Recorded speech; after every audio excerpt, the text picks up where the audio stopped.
Good morning. Today is Tuesday, April 3rd, 2018. This is my mother, Martha the Buckmaster. My name is Carol Buckmaster, and I'm a member of the Lodi Quilt Guild. And this is a quilt that was 60 years in the making.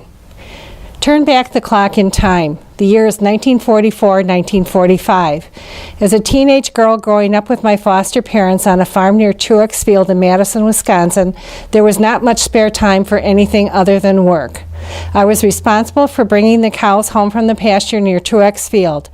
In fact, I once grabbed and held onto the back of Molly the cow and led the herd of cows home in front of an oncoming tornado. As part of a 4-H project, I undertook the task of making a quilt. A quilt pattern appeared in the newspaper. The pattern, the Astor quilt or friendship ring, was the pattern, and this was the quilt I decided to make. This quilt pattern is now commonly referred to as the Dresden plate. The fabric used was an assortment of old feed bags and flour sacks. I cut the paper pattern from the newspaper and made cardboard templates. I glued sandpaper on the cardboard to hold the fabric in place while cutting the pieces.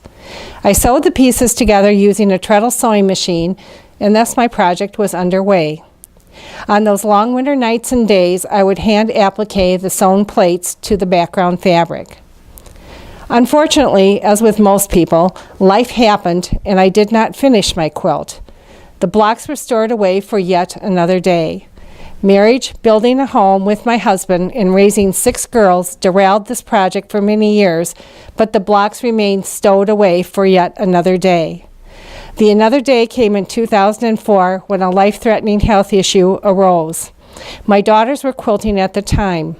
My daughter Carol took the blocks that were started those many years before and finished assembling them. A search was underway for 1930 reproduction fabric, and the search was successful. Carol ultimately finished assembling the quilt in 2004, and in August of 2005, Ann Smith quilted the final project.